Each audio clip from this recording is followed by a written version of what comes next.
ఎన్ని సినిమా చూపించావు? 18 రోజులు సినిమా చూపించావు.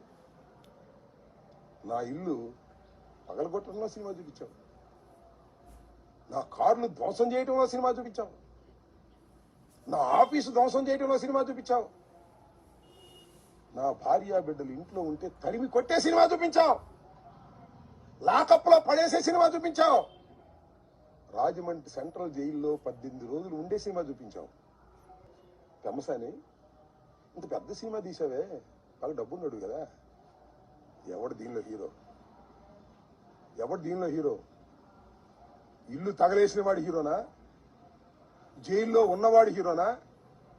చెప్పని అడుగుతా ఉన్నా. ఎక్కడో ఉండి మానిటర్ చేశావే, ఎవరు హీరో?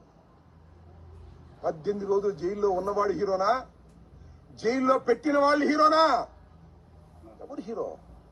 ఆలోచించుకోగలరు. ఇంత పెద్ద సినిమా తీసి మీరు విలన్లు అయ్యారు, అవునా కదా? 18 రోజులు పెట్టడం కాదు, 7-8 గంటల సేపు ఇక్కడ ఉండి కళాలను నృత్యం చేశారు పోలీసులతో ఏకమైపోయి. ఎవరు హీరో? ఎవరు దీనిలో విలన్స్? ఎవరు? ప్రజలు గమనిస్తున్నారని కూడా ఈ సందర్భంగా మనవి చేస్తున్నా. అనని మాటలు అన్నానని రాసిన వాడు విలనా? ఏమీ అనుకోకుండా అపవాదు పడేవాడా విలన్? ఎవరు హీరో? ఎవరు విలన్? ఆలోచించుకోమని కూడా ఇవాళ పెమ్మసాని చంద్రశేఖర్ అడుగుతా ఉన్నా. ఏం తొందర లేదు. అన్నిటికీ మూల్యం చెల్లించవలసిన రోజు ఒకటి వస్తుంది.